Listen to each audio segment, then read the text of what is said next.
Question number 1। Rita ने एक पक्षी की ओर इशारा किया और कहा, देखो इस पक्षी की आंखें इसके सिर के सामने हैं, बिल्कुल मेरे समान। आपके अनुसार वह किस पक्षी की ओर इशारा कर रही है? तो इसमें रीता जो है पूछ रही हैं मनुष्य के समान किसकी आंखें होती हैं? तो मनुष्य के समान जो आंखें होती हैं उल्लू की होती है। इसका राइट आंसर हो जाएगा ऑप्शन सी। उल्लू की जो आंखें होती है मनुष्य के समान होती है और उल्लू जो है अपनी गर्दन जो है काफ़ी हद तक घुमा सकता है, लगभग 270 डिग्री। उल्लू जो है रातचर प्राणी है। उल्लू और चमगादड़ को रात में सफ़ेद दिखाई देता है। अब थोड़ा कबूतर के बारे में चर्चा कर लिया जाए। कबूतर जो होती हैं ये अपना घोंसला जो है पुराने मकानों में और खंडहरों में लगाती हैं। गौरैया दिवस जो है 20 मार्च को मनाया जाता है। गौरैया को दिल्ली का राजकीय पक्षी माना जाता है। गौरैया जो है अपना घोंसला अलमारी के ऊपर लगाती हैं। अब बचा यहाँ पे कौवा। कौवा जो है अपना घोंसला पेड़ के सबसे ऊंची वाली डाली पर लगाता है। कौवे के जो घोंसले बने होते हैं टहनियों और लोहे के तार के बने होते हैं। कौवे के घोंसले में कोयल अंडे देती है और कोयल के अंडे को सेने का कार्य जो है कौवा करता है। Question number 2। पक्षी अपना सिर कई बार हिलाते हैं, ऐसा इसलिए क्योंकि? ऑप्शन ए में लिखा हुआ है गर्दन में मांसपेशियों का फड़कना आम होता है, ये गलत है। इसके बाद ऑप्शन बी में लिखा है आंखें स्थिर होती है तथा हिल नहीं सकती, ये राइट आंसर है। पक्षी अपना सिर इसलिए हिलाती हैं क्योंकि उनकी पुतली जो होती हैं वो घूम नहीं पाती हैं, वो हम सब के आँखों की तरह मूव नहीं करती हैं, वे अपना सिर घुमा के ही देखते हैं। Question number 3। किस प्रकार की पक्षी का चोंच मांस को काटने और खाने के काम आती है? अब यहाँ पे पूछ रहा है किस पक्षी की चोंच जो है मांस काटने के काम आते हैं। अब यहाँ पे पूछ रहा है मांस को काटने वाले चोंच। तो मांस को काटने वाले चोंच जो होते हैं हुक के आकार के होते हैं, इस तरह से बने होते हैं हुक के आकार। हुक के आकार के चोंच किसके होते हैं? तो हुक के आकार के चोंच जो होते हैं बाज के होते हैं। बाज, गिद्ध, बाज, गिद्ध और चील, इनके चोंच जो होते हैं हुक के समान होते हैं। इसका राइट आंसर हो जाएगा ऑप्शन सी। यहाँ पे ऑप्शन डी में लिखा हुआ है लंबी पतली सुई जैसी चोंच किसकी होती है? तो लंबी पतली सुई जैसी चोंच किसकी होती है? आप सभी लोग कमेंट बॉक्स में बताएंगे। यहाँ पे लिखा हुआ है सीधी और पतली चोंच। सीधी और पतली चोंच जो होती है सारस और बगुला की होती है। सारस और बगुला। Question number 4। नीचे दी गई पहेली को हल कीजिए। यहाँ पे लिखा हुआ है कुहू कुहू आवाज़ लगाती, मधुर मधुर मैं गीत सुनाती, सबके मन को मैं हूँ भाती, बोलो हूँ मैं क्या कहलाती। अब यहाँ पे कुहू कुहू की आवाज़ कौन सी चिड़िया निकालती है? यहाँ पे लिखा हुआ है मैना। मैना नहीं निकालती है। ऑप्शन बी में लिखा हुआ है तोता। तोता भी नहीं निकालता है। यहाँ पे लिखा हुआ है फाख्ता। फाख्ता भी नहीं। ऑप्शन डी में लिखा हुआ है कोयल। कोयल जो है कुहू कुहू की आवाज़ निकालती है। इसका राइट आंसर हो जाएगा ऑप्शन डी। कोयल जो होती है कौवे के घोंसले में अपना अंडा देती है। कोयल अपना खुद का घोंसला नहीं बनाती है और कोयल के अंडे को सेने का भी कार्य कौवा करता है। Question number 5। पक्षी विभिन्न प्रकार के घोंसले बनाते हैं तथा घोंसले बनाने के लिए विभिन्न स्थानों का चुनाव करते हैं। निम्न में से कौन सी पक्षी पेड़ के तनों में अपने घोंसले बनाते हैं? अब यहाँ पे लिखा हुआ है पेड़ के तनों में घोंसला कौन सी पक्षी बनाती है? कौवा जो है पेड़ की सबसे ऊंची टहनियों पर घोंसला लगाती है। बसंत गौरी पक्षी जो है पेड़ के तनों में अपना घोंसला बनाती है। इसका राइट आंसर हो जाएगा ऑप्शन बी। बसंत गौरी जो है आवाज़ निकालती है टुक टुक की। बसंत गौरी टुक टुक करके बोलती है। बसंत गौरी जो होती है पेड़ के तनों में खंडहर बना के उसमें अपना घोंसला लगाती है। यहाँ पे लिखा हुआ है दर्जिन। दर्जिन चिड़िया जो होती हैं इनकी चोंच बहुत नुकीली होती हैं सुई की तरह। ये पत्तियों को सिलकर अपना घोंसला बनाती हैं। क्वेश्चन नंबर 6, निम्न में से पक्षियों का यह युगल जोड़ा चुनिए जिसकी दृष्टि इतनी श्रेष्ठ होती है कि वह हमारी तुलना में वस्तुओं को 4 गुनी दूरी से स्पष्ट देख सकते हैं। अब हमसे 4 गुना तेज कौन सी पक्षी देख सकते हैं? तो इसका राइट आंसर हो जाएगा ऑप्शन बी जो है चील और गिद्ध जो हैं हमारे अपेक्षा 4 गुना अधिक देख सकते हैं। गिद्ध जो होते हैं मरे हुए जानवरों को खाकर इन्वायरमेंट को साफ करते हैं। क्वेश्चन नंबर 7, निम्नलिखित पहेली को हल कीजिए। रंग सलेटी पंजे गुलाबी, गुटुरगु करता हूँ, दिन भर शोर मचाता हूँ, घरों में अपना घर बनाता हूँ, बोलो मैं क्या कहलाता हूँ? तो इसका राइट आंसर हो जाएगा ऑप्शन सी कबूतर। कबूतर जो है हमारे पुराने घरों में अपना घोंसला बनाती है या पुराने खंडहरों में अपना घोंसला लगाती है। क्वेश्चन नंबर 8, पक्षी निश्चित समय पर अपने पंखों को खो देते हैं, यह प्रक्रिया कहलाती है। इस प्रक्रिया को कहा जाता है हाइबरनेशन। इसका राइट आंसर हो जाएगा ऑप्शन ए। क्वेश्चन नंबर 9, पक्षियों के पंखों के दोनों ओर का मुलायम भाग कहलाता है। पक्षियों के दोनों ओर का मुलायम भाग जो है बार्ब कहलाता है। इसका राइट आंसर हो जाएगा ऑप्शन ए। क्वेश्चन नंबर 10, चिड़ियों के उस समूह की पहचान करिए जो अपनी भोजन संबंधी आदतों के आधार पर एक दूसरे के समानता रखती है। ऑप्शन ए में लिखा हुआ है मोर, तोता, कबूतर। ये आपस में समानता नहीं रखती हैं क्योंकि मोर जो है मांसाहारी है।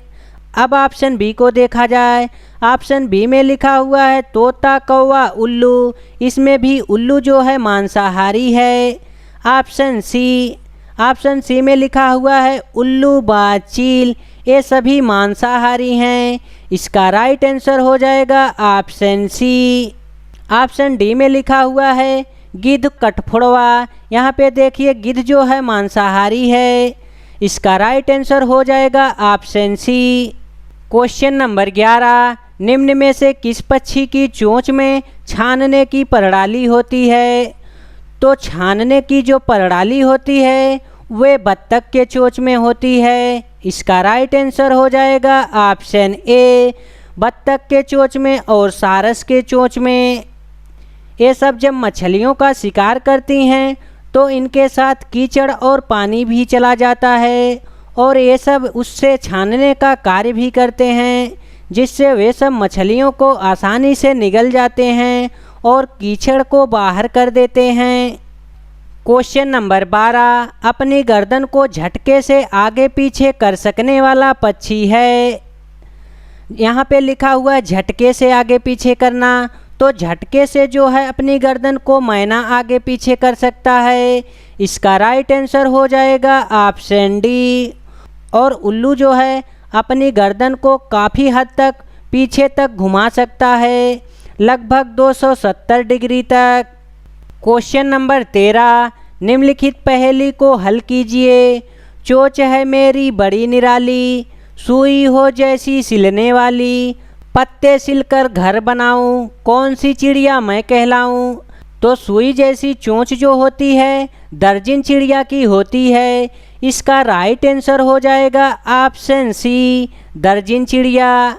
दर्जिन चिड़िया जो है अपने चोंचों से पत्तियों को सिलकर घोंसला बनाती है। क्वेश्चन नंबर 14, निम्नलिखित में से कौन सी विशेषता साइबेरियन सारस की नहीं है? यहाँ पे हम सबको बताना है साइबेरियन सारस की विशेषता नहीं है, नहीं बताना है। ऑप्शन ए में लिखा हुआ है वे शीत जलवायु से प्रवास करते हैं। सही बात है, यहाँ पे पॉजिटिव है, हम सबको निगेटिव बताना है। अब ऑप्शन बी में लिखा हुआ है वे गर्म स्थानों पर प्रजनन करते हैं। सही बात है, वे गर्म स्थानों पर प्रजनन करते हैं। ऑप्शन सी में लिखा हुआ है वे अपने आवासों में अलग से अकेले रहते हैं। यहाँ पे एक गलत पॉइंट लिखा है, अकेले नहीं रहते हैं, साथ में रहते हैं। यहाँ पे नहीं पूछा गया था, तो यहाँ पे इसका राइट आंसर हो जाएगा ऑप्शन सी, राइट आंसर। अब ऑप्शन डी में लिखा हुआ है वे गंभीर रूप से खतरे में हैं और उनकी संख्या बहुत कम है। सही बात है। क्वेश्चन नंबर 15, नर चिड़िया बहुत सारे सुंदर बुनावट वाले घोंसले बनाता है और मादा चिड़िया इनमें से सबसे अच्छा घोंसला अपने अंडे देने के लिए चुनती हैं। ऐसी कौन सी मादा चिड़िया हैं जो अपना घोंसला खुद नहीं बनाती?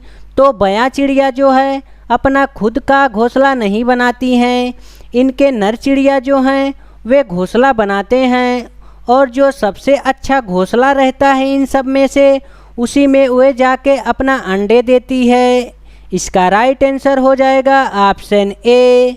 क्वेश्चन नंबर 16, निम्नलिखित पहेली को हल कीजिए। सिर पर मेरे ताज हैं, सुंदर नाच दिखाता हूँ, सुंदर पंखों पर नाज है, बोलो मैं क्या कहलाता हूँ? तो इसका राइट आंसर हो जाएगा ऑप्शन डी, मोर जो है इसका राइट आंसर हो जाएगा। मोर को भारत का राष्ट्रीय पक्षी माना जाता है। क्वेश्चन नंबर 17, बगुला भैंस पर बैठता है क्योंकि? ऑप्शन ए में लिखा हुआ है बगुला तथा भैंस में सहजीविता का संबंध है। राइट आंसर है, बगुला और भैंस में सहजीविता का संबंध है क्योंकि ये दोनों जीव जो हैं एक दूसरे को बिना नुकसान पहुंचाए अपने भोजन का तलाश करते हैं। जैसे देखिए यहाँ पे एक भैंस है और भैंस के ऊपर बगुला बैठा हुआ है और भैंस के ऊपर जो जू और कीट हैं बैठे हुए हैं। बगुला बिना भैंस को नुकसान पहुंचाए हुए उस कीट को निकाल कर खा रहा है और भैंस को भी लाभ दे रहा है और अपना भोजन भी कर रहा है, इसलिए सहजीविता का संबंध रख रहा है। इसका राइट आंसर हो जाएगा ऑप्शन ए, सहजीवी उसे कहा जाता है जो दो जीवों के बीच में संबंध रखता है और एक दूसरे को नुकसान नहीं पहुंचाता है, उसे सहजीविता कहा जाता है। और परजीवी उसे कहा जाता है जो एक जीव से अपना लाभ उठाता है, उसे परजीवी कहा जाता है। जैसे कि जोंक जो होती है वह हमारे शरीर में चिपक कर हमारे खून को चूस लेती है और हमें नुकसान पहुंचाती है और खुद जो है अपना भोजन ग्रहण कर लेती है, इसे परजीवी कहा जाता है। क्वेश्चन नंबर 18, पक्षियों के पंख विभिन्न रंगों, आकारों एवं माप के होते हैं। इनके पंख उन्हें उड़ने में सहायता करते हैं तथा यहाँ पे आगे क्या आएगा अब हम सब पढ़ेंगे। ऑप्शन ए में लिखा हुआ विभिन्न प्रकार का भोजन खाने में, तो विभिन्न प्रकार का भोजन खाने में नहीं होगा, गलत है। ऑप्शन बी में लिखा हुआ है उन्हें गर्म रखते हैं। सही बात, उनके पंख जो है उन्हें गर्म रखते हैं, सही है। इसका राइट आंसर हो जाएगा ऑप्शन बी। ऑप्शन सी को देख लिया जाए, उन्हें जलसाह बनाते हैं, ये भी राइट आंसर है। ऑप्शन डी को देख लिया जाए, विभिन्न तरीकों से चलने में, ये गलत है। ऑप्शन ई में लिखा हुआ है बी और सी दोनों, इसका राइट आंसर हो जाएगा ऑप्शन ई, बी और सी दोनों। क्वेश्चन नंबर 19, निम्नलिखित पहेली को हल कीजिए। मरे जानवर खाकर मैं जगह साफ कर देता हूँ, ऊंचाइयों पर उड़ता हूँ, बोलो मैं क्या कहलाता हूँ? यहाँ पे लिखा हुआ है मरे जानवरों को खाकर जगह साफ मैं कर देता हूँ, इसका मतलब है कि इसका राइट आंसर हो जाएगा ऑप्शन सी, गिद्ध। गिद्ध जो है मरे हुए जानवरों को खा करके इन्वायरमेंट को साफ रखता है। क्वेश्चन नंबर 20, निम्नलिखित में से कौन सा सबसे छोटा प्रवासी पक्षी जो उत्तरी ध्रुव क्षेत्र में भारत आता है? अब उत्तरी ध्रुव क्षेत्र जो है भारत से लगभग 8000 किलोमीटर दूर है। तो इसका राइट आंसर कौन सा होगा? इसका राइट आंसर है ऑप्शन डी, छोटी जलरंग पक्षी। क्वेश्चन नंबर 21, निम्नलिखित में से कौन सा सामाजिक कीट नहीं है? अब देखिए क्वेश्चन में हम सबको बताना है कि सहसामाजिक कीट नहीं है। अब चींटी जो है सहसामाजिक कीट है। ये कतारों में इस प्रकार से चलती हैं, एक गंध के कारण एक कतार में चलती हैं। दीमक जो हैं ये भी एक समूह में रहते हैं। भृंग जो है इसका राइट आंसर हो जाएगा, ये सामाजिक कीट नहीं है। मधुमक्खी जो है सामाजिक कीट है। मधुमक्खी के डंक में फार्मिक एसिड पाया जाता है। क्वेश्चन नंबर 22, निम्नलिखित में से कौन सा मच्छरों से होने वाले रोगों का समुच्चय है? हैजा, डेंगू, मलेरिया। तो हैजा जो है मच्छरों से नहीं होता है। ऑप्शन ए जो है रॉन्ग आंसर हो गया। ऑप्शन बी को देखा जाए, चिकनगुनिया, डेंगू, मलेरिया ये सभी मच्छरों के काटने पे होते हैं। इसका राइट आंसर हो जाएगा ऑप्शन बी। ऑप्शन सी को देख लिया जाए, चिकनगुनिया, मलेरिया, मियादी बुखार जो है मच्छर के काटने से नहीं होता है। ऑप्शन डी को देख लिया जाए, चिकनगुनिया, हैजा और टीबी जो होते हैं मच्छर के काटने से नहीं होते हैं।